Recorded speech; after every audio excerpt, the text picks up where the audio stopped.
and welcome everyone to one another space of ours. This is your host Ashutosh. Today I have Utkarsh as a co-host. Utkarsh is a private investor, and we have got Amit Gupta. He has over a decade experience in investment analysis and portfolio management. He has set up research equity desk at Adroit Financial Services across multiple classes, and he's regularly quoted by Economic Times, Informist Media, Reuters, and Morningstar. So let's start, guys. Today we'll talk about special situations investing with Amit. So, Amit, thanks for accepting our invite for today's space. I'm sure this is going to be a lot of fun and learnings for our audience. So, before we start, I hope everything is all good with COVID and all. So, Yeah, hi, welcome everyone. Thanks Ashutosh and Utkarsh for this invite. Pleasure talking about special situation investing.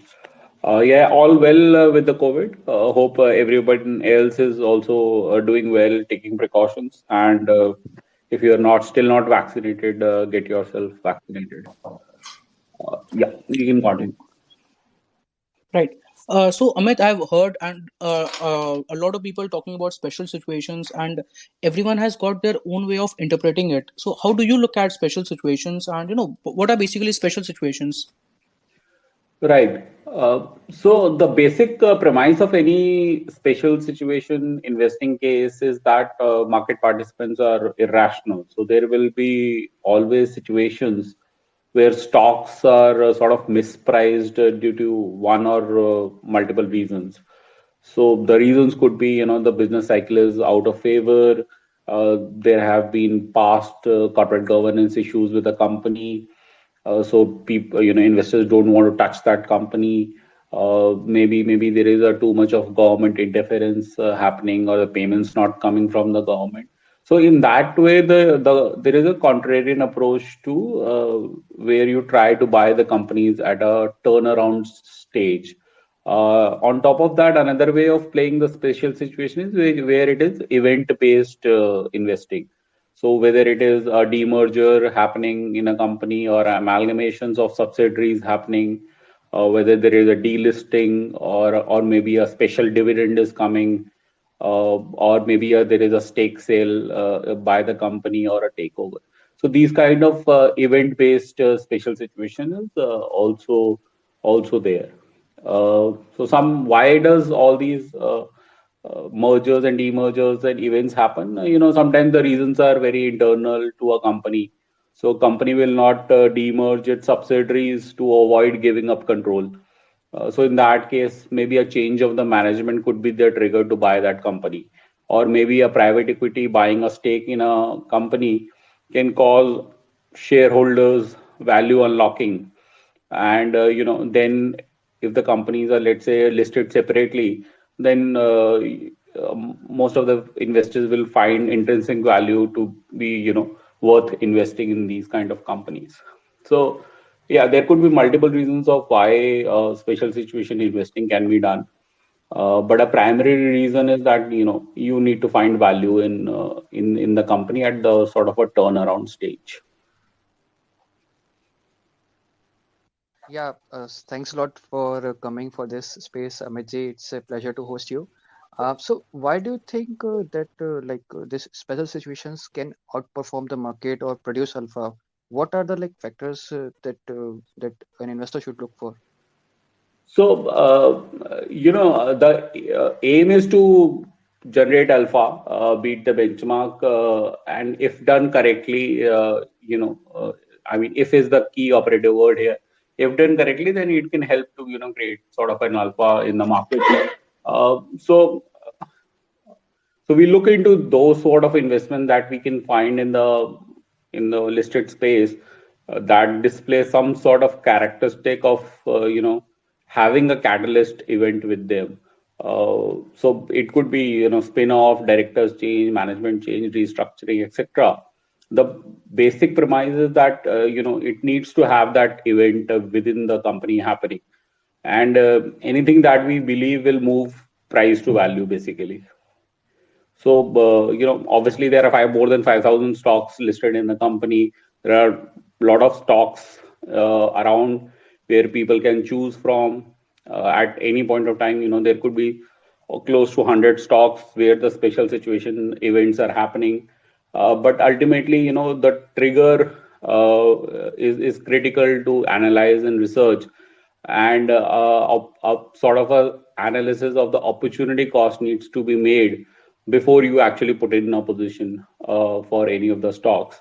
But because of, ultimately what is going to move the stocks is that catalyst event. If that catalyst event is happening at the right time, then you can sort of generate an alpha within a relatively shorter period of time, as compared to, let's say, a value investing or other kind of investing.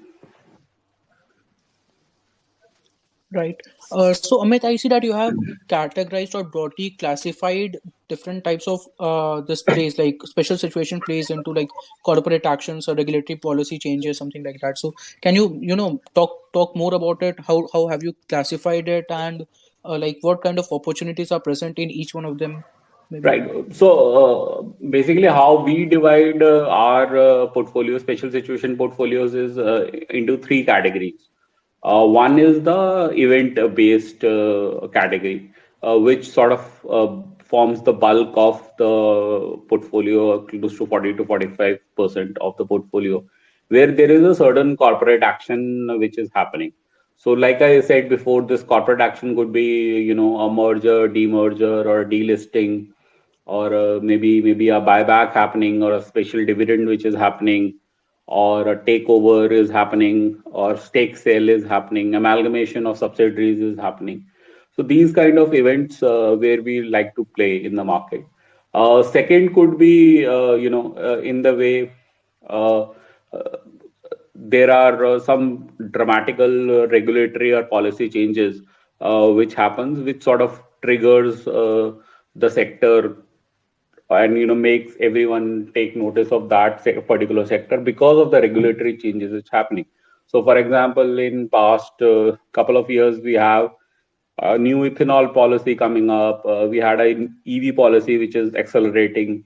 There are a lot of work which is done for the water theme also. So these kind of new theme-based innovations and which are driven by regulatory change, that could be there. And the third could be a little bit longer in the horizon, where there is a totally a new theme is coming up, and apart from that, there is a technology led disruption also happening in that. So the third level is part of that special situation. But what also happens is sometimes the stock is going under multiple levels of special situation. So there is a corporate action also happening, there is a regulatory changes which is also happening, and then there is a theme based innovation which is also happening. So a stock can be part of the portfolio for just not the period for which the corporate action is happening, but for a slightly longer period of time. So we try and work our portfolio for these three broader levels of themes, and try and see how we can fit them into the portfolio, so that a better return can be generated for the investors. So, Amitji, a follow-up question on that. It's often said that most of the acquisition fails, right? You were talking about the corporate action and the management change, and a lot of demerger also get prolonged for a long periods of time. So, how do you take these situations into account? Right. So that's where the basically the bigger question of opportunity cost comes into play. You don't want to be invested in a company where the demerger or any of the special situation takes inordinately very long periods of time. In my experience, the good management starts guiding for these kind of special situations months and quarters in advance. So a lot of you'll when you'll read the exchange notifications, you'll probably get an idea, that this is the kind of special situation which might be coming, on board. So the way you basically invest is that you read these exchange filings that nobody really would go in that kind of a detail. and that sort of becomes kind of your advantage. You read them day in day out, and I think a lot of these things are complex at first blush, but once you sort of understand the mechanics of them, then they it becomes a little simpler. uh, so you are right, you don't want to be invested in sort of companies which will take very long period of time to get demerged. So that's where the question of opportunity cost comes, and you want to time your entry and exits into these companies very well. Uh, so that's where your research comes in, and it's also true that a lot of acquisition fails. Do not uh, they do not actually materialize at all. But that's where you need to take a call. Yeah, whether if this event does not happen, then also you are not losing out on too much of your capital. You may lose the upside and you may incur the opportunity cost, but at least you are not losing too much of your capital into that. So I think uh, doing proper research before putting into a position in a special situation, that becomes imperative. All right. So Amit, how do you, exit these stocks when the acquisition or the demerger that was going to happen doesn't happen? So do you have a time based stop, or do you constantly look at the management's commentary and try to figure it out that yeah, they are kind of deviating from what they were trying to do? Yeah. So in that, the management guidance is, very critical for us. A good special situation event will be where we are, guided by the management, why a certain decision is taken, because you need to understand that every special situation has a capital allocation decision also behind it. You don't want to be into a company where the whole structure is getting sort of broken down just because a special situation is happening. Uh, and also you need to take into account how the market is reacting to it. So for example, a few years ago, a logistic company's CEO and MD, he decided to venture out into airlines business, and even though it was his personal money, but the market did not really took it very kindly, and there was all sort of a 40% drop within like couple of days. uh, so I think from that point of view, also it becomes very critical. Uh, Again, you also need to see when you are analyzing these kind of companies, how the cash flows are working out. If let's say in the case of a merger, you need to see whether that new company which is getting merged, how it fits into the existing company.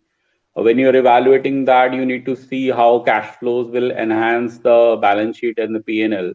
Whether the cash flows will be straight away coming in, or will they take 1 or 2 quarters to show up in the balance sheet, in the cash flow statement. What is going to be the free cash flow generation from this, how it will enhance the profitability, and so on. In addition, you also need to see, how this company fits into the culture. So, for example, Kotak bought ING Vesha a few years ago. That was one of the biggest banking transactions at that point of time. But it took almost like 2.5 to 3 years for the full integration to happen, because culturally these both were very different companies, and it took a little bit of time to adjust for everyone. So there is a checklist, where you need to see uh, the whole how it is fitting into all these parameters, and then only you can take a decision whether to invest into that company or not. So, Amitji, what kind of risk management you do in your portfolio of special situations? What kind of weightage you are giving allocation? Could you like share some light on that? So we are not very ultra diversified, portfolios which like having 40, 50 stocks. R is a much more, 20, 25 stocks. Our upper cap is currently at 25 stocks. We are, I think, in small case portfolio, we have about 23 stocks currently in the portfolio, and even in the non-small case ones, the limit is 25. So that's why how we structure the portfolio. Uh, Usually, as far as the allocations are concerned, we don't buy an initial allocation which is less than 3% of the portfolio. We believe that anything less than 3%, it's just not worth having it in the portfolio. I mean, there's nothing wrong in having a less than 3% allocation, but I'll rather have allocation which is substantial in terms of returns if it works out well in that sense. So that's how we structure the portfolio. Basically, 3% the minimum allocation, and maximum allocation between could be anywhere between 7 to 10%. So that gives us a little bit flexibility if we want to take a profit booking call or a cash call at any point of time in the market cycle. Like we did in August this year, we did a little bit in October as well. So that's how we do. And as far as the risk management is concerned, we also try and evaluate the management integrity and how they are guiding for the management. If we feel that management is guiding in a way that is consistent with our investment thesis, then we'll continue with that investment for that. But our basic risk management is that when we are putting a position into a special situation portfolio, then we always invert and ask, what if this does not work? How much capital we are going to lose if this special situation does not work?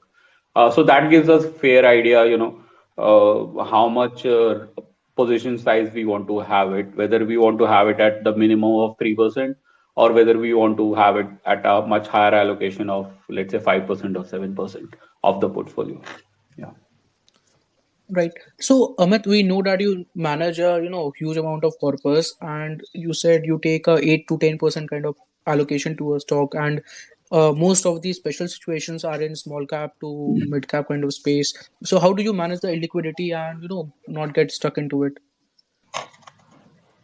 I mean, I always say that special situations are cap agnostic portfolios. We go wherever the special situation takes us. So it's not that we are buying only small caps or we are buying only the large caps. If the special situation is there in large caps also, we are happy to take it. It's just that at this point of time there are more opportunities in the small cap space. So the benchmark is against the small cap index. But if you look at our portfolios, most of them have 25 to 30% stock allocation, which is actually in large caps and which are in F&O segment. So they are fairly liquid. You can easily enter and exit out of them. If we feel that certain stocks which are which are sort of a little bit illiquid, and we may face issue if we have to take an exit and everybody is coming at the same time to sell the stock. Then we'll make sure that the allocation is not more than 3% in the portfolio. So fortunately, nothing of that sort has happened. We have taken a couple of exits in the past 3 months or so in the small cap space, but the liquidity has been sufficient enough to get in exit. But yeah, I mean, when you are putting a weightage to that stock, then liquidity is a very critical parameter especially in the small cap space. So, Amitji, could you like share any recent bet of yours which went south, which did not perform as you expected? The story did not played out as you expected. So I think, I mean, probably not recent, but like couple of years ago, we had this, we played this demerger of Green Ply and Green Panel. And even though management was guiding, the approvals took a very long period of time to come through. So I'll just touch a little bit upon, the process of approvals, which comes into these kind of special situations, and why sometimes it takes a lot of time. So, for example, a company is undergoing, let's say, demerger. So they need to do a lot of documentation procedure, and they need to get an approvals. So they need to apply to stock exchanges, NSE and BSE. They need to apply to SEBI. They need to get shareholders approval. They need to get a creditor approval. Uh, Similarly, they need to apply to a lot of approvals which needs to happen. Stock exchanges, SEBI, the shareholders, the creditor approvals, and then you need to get approvals from the respective benches of NCLT. Uh, so, if a company, let's say, is present in two cities, Bombay and Calcutta, they need to get approvals from both the cities' NCLTs. And then there are a lot of approvals from sector specific entities as well. So for example, if a company is in insurance, then you need to get an IRDAI approval. If it's a financial entity, then you also need to get an approval from RBI. Similarly, if it's like, let's say, a AMC, then you need to get an approval from AMFI, Association of Mutual Funds. So there is a lot of public documentation which happens, and a lot of approvals also happens. So in the case of Green Plan, Green Merger, firstly, those approvals took a lot of time. They took almost 1 year. Then the demerger happened with the Green Panel being listed 2-3 months after the X date. And then the COVID happened. So, the stock really went down. The markets obviously crashed. The real estate cycle got pushed. There were obviously mobility restrictions in last year for almost 4 months. So the company operations also took a hit. So that gave us a sort of a lot of pain at that point of time. We were at one point of time we were almost like 40% down on these investments, but eventually it worked out well in that sense. A similar thing also happened with the demerger of HSIL and SHIL, so Money Home Innovation and Hindustan Sanitary Ware. So sometimes, the investment can go bad for like temporary reasons, which are not really in your control or even the company's control. But if your basic investment premises remains the same, then you hold the company. Otherwise, you'll take a exit into that company. So yeah, I mean that those two demerger situations, they eventually turn out to be well, but they gave us a lot of pain for the interim 14-15 months.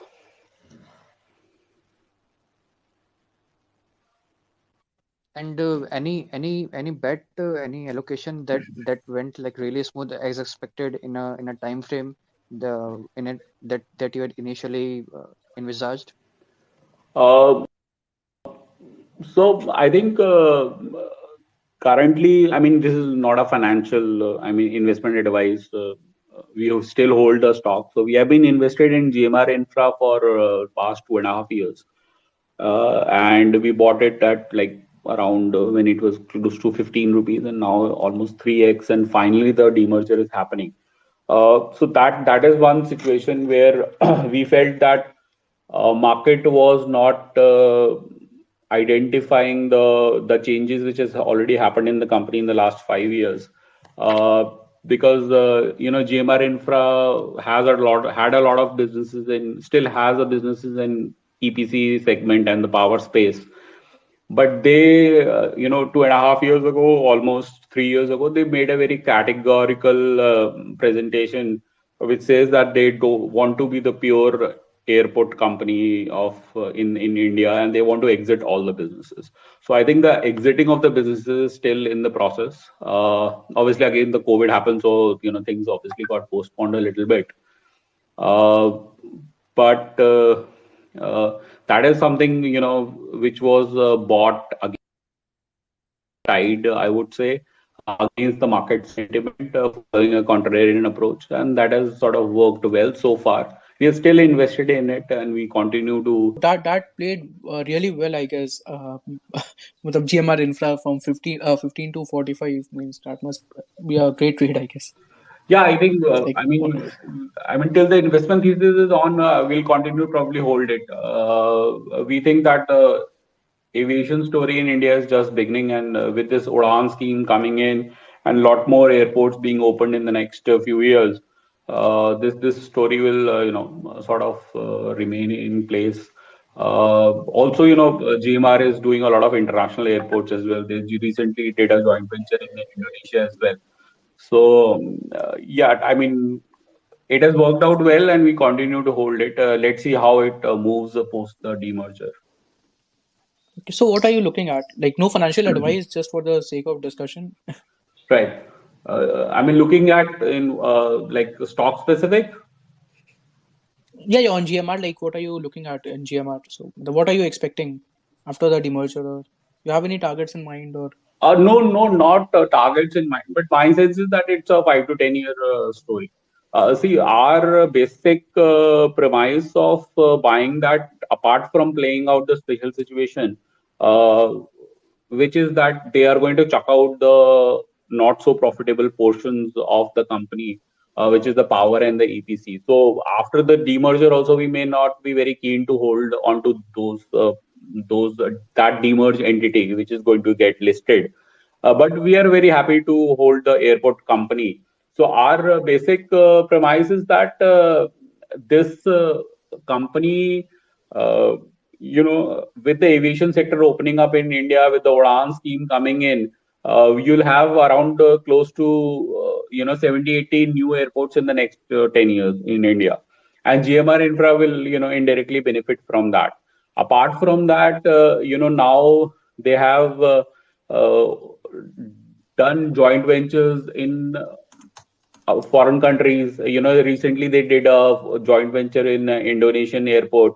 They're also part of Philippines airport. And then they have got foreign partners in Group ADP, France based. They will have a joint venture with them, and that will open up European sectors for them. So basically, GMR makes money every time anyone lands on the airport as a airport fees. Plus, they right, make right, money from the rentals as well. So this is a booming space. As more and more airports come in, you'll see more and more people traveling through the airlines, and the story can continue to compound for the next few years at least. That is the visibility currently. So yeah, so right. it's basically a multiple play. It's a sectoral play also. It's a demerger situation also. It's a new management also, in a way that ADP Group has now 49% of stake in it. Right, right, right. Yeah. Amit, you please share some resources that people can read, books, few books, to explore more on special situation investing? Yeah, and few screeners, or how do you find Yeah. like, yeah, do you directly scan BSC list, or how do you look at get ideas So maybe? I think as far as the books are concerned, one of the best books I have read on special situation is by this American investor Green Ballot. There is a yellow book which is called "You Can Be a Stock Market Genius." So Green Ballot has written three books. I think one is a red book, one is called Blue Book, and one is the yellow book. So the yellow one is actually for the special situations. So he goes through all of these scenarios and how you can find them. So I know that's a reasonably complicated book for the freshers, so not really recommended for them. But anyone who wants to take a special situation investing seriously, I would say it's an essential starting point. Uh, Apart from that, you have these 5, 6 books by Morris Scheller, which is also a good starting points. Anybody who wants to read more about special situation investing. And apart from that, if you read some of the Warren Buffett's letters in the late 50s and the 60s, they have a lot of examples, of special situation investing happening at that point of time. Obviously, the dynamics of that investing has completely changed now. But if somebody wants to read the basics, they could go through the letters from the late 50s and 60s as well. As well as the like screener is concerned, I find the best screener is actually the most simple, which is the exchange notifications. Uh, so you basically read them, and over a period of time, that becomes a kind of your advantage. Uh, so you read them day in and day out, and uh, they may seem very complex at first, read, but once you sort of understand the mechanics of them, they are actually very simple. So there is a steep learning curve initially, but over a period of time, it just gets a little easier. So I had when I started special situation investing close to 10, 12 years ago, I had an advantage that one of my childhood friends, he was a lawyer and he used to do a lot of these M&As and spin-offs and demergers for almost 7 to 10 years of his professional career in the beginning. So that gave me a sort of insight on how to tackle all of these. So I'm always looking for those things when the special situation hasn't manifested yet. Sometimes it's a bit of a gut.